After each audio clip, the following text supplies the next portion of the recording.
Right where the tree is being eaten.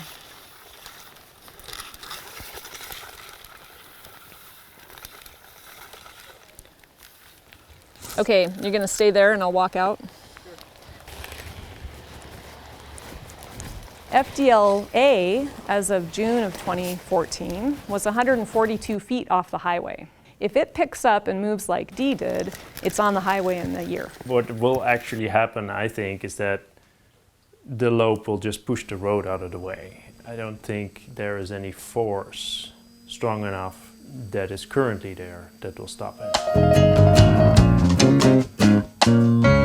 There are 43 frozen debris lobes that we've mapped in the Dalton Highway corridor, and 23 of those are on the uphill side of the Dalton and less than a mile away from it. FDLA is the biggest and it's the closest to the highway.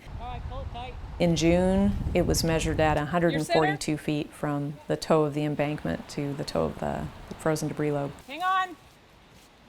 The rate that we measured from June 2013 to June of this year, 2014, was averaging about 14.6 feet per year, almost 15 feet a year.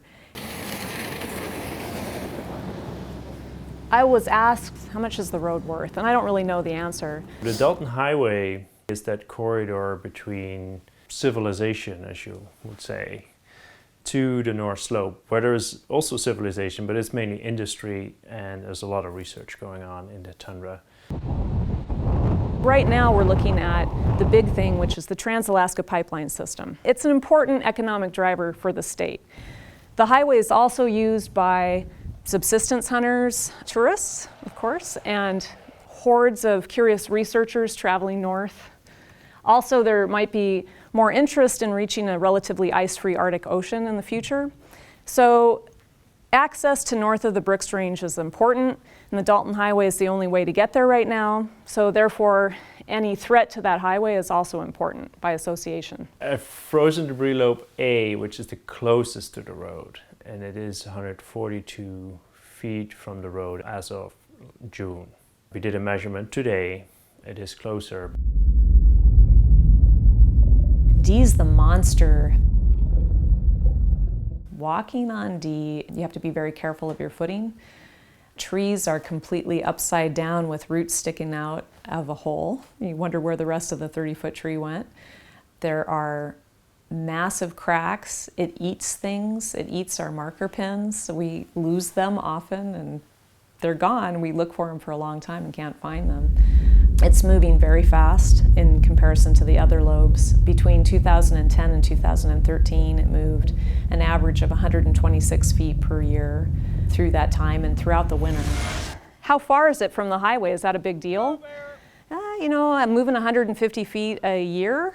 It's about 1,500 feet from the highway, so 10 years before it gets there. Nah, you've got some time. Well, last year, also when we were looking at the catchment of FDLA, we noticed similar cracks up high where we saw them on D.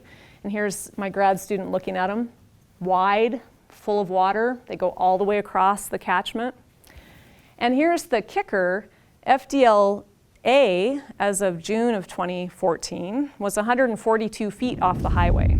So if it picks up and moves like D did, it's on the highway in a year. That's an if. That's a big little word, but if the data shows what D has been doing, that's a possibility. Hopefully you can appreciate that they are geohazards.